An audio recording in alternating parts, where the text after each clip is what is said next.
Hello and welcome back, everybody. I hope you have had a brilliant week. I must admit my week has been brilliant but has been very turbulent, and I have come out the other side of it very proud of how I've coped with everything. Even though they may seem like small, insignificant things, the way that I've dealt with stuff has really proved to me that mentally I have become a much more resilient and stable person. So I thought I would sort of share that with you.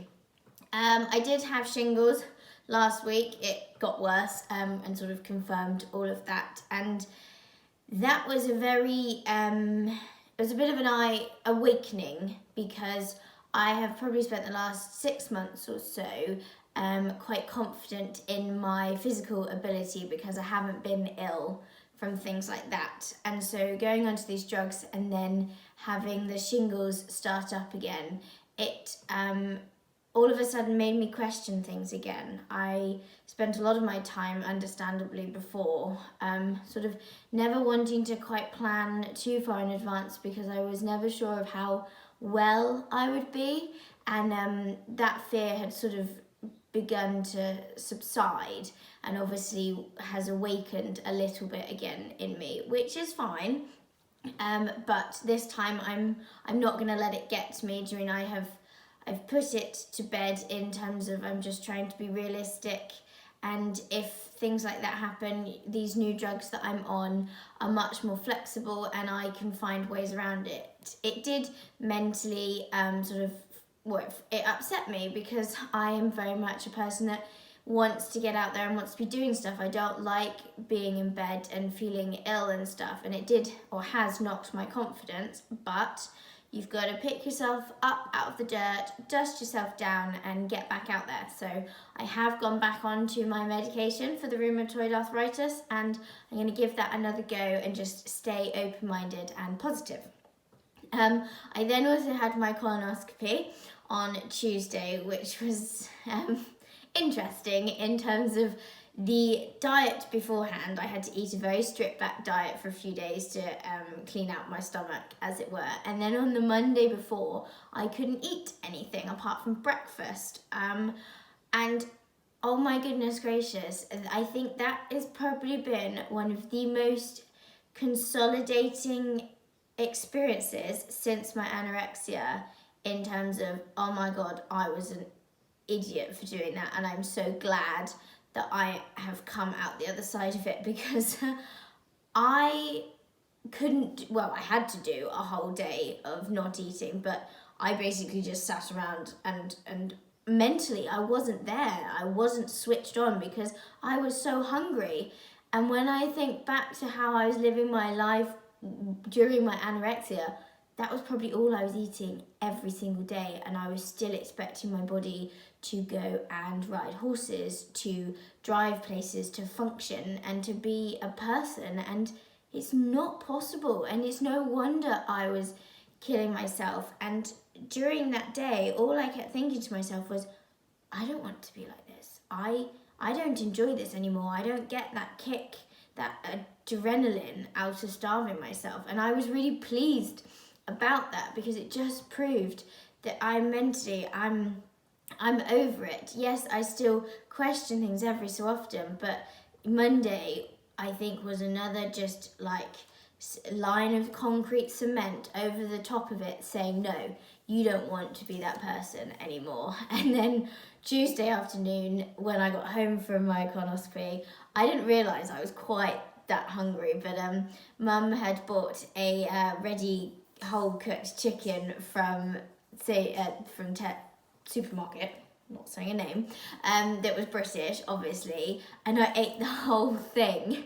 And then again, that was another aspect that before I'd have been ashamed to have admitted that to myself, or even to have done it, let alone tell the whole flipping YouTube or whatever that I ate a whole roast chicken and I loved every single mouthful of it.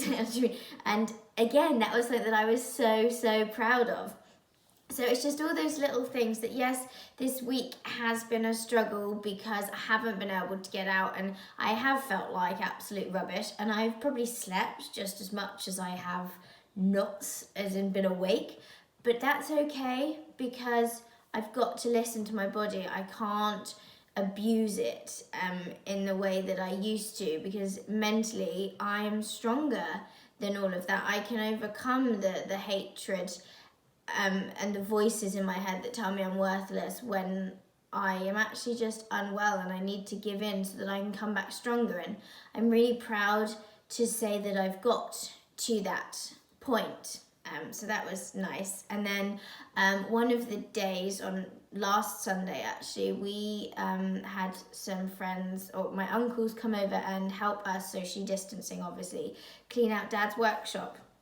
So not only was I having all of these doubts about myself because I was feeling ill and I wasn't being active and things, I then also had the emotional added aspect of cleaning out his shed. And I know that sounds really silly, but even just moving things in there, it reawakens all of the memories, and it's almost like losing him again when it's really hard to throw stuff out, even though it's just, I don't know, a bucket or something like that, but it's the connection to him that it's really hard to let go of, and you feel like you need to hoard all of these things to try and resurrect him or keep his spirit there. But actually that's not what he would have wanted. He wants us to live our lives. I want to live my life, and he's here in my heart and in my memory, and so we have to move forward. And by cleaning out the shed and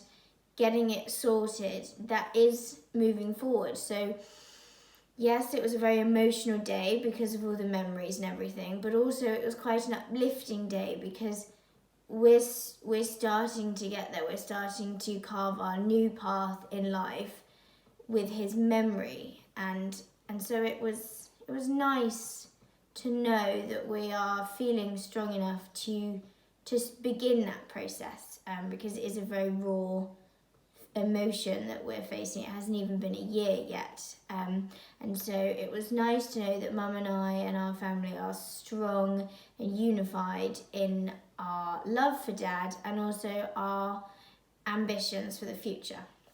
So that was nice, but also not. However, seeing everybody was brilliant. So I hope you guys have had a lovely week as well. Obviously, remember, whatever is going on in life, everything happens for a reason, and try and find the positives. Wake up in the morning and thank God that you woke up today, because the gift of life is the best thing you can actually have. So, speak to you soon. Bye!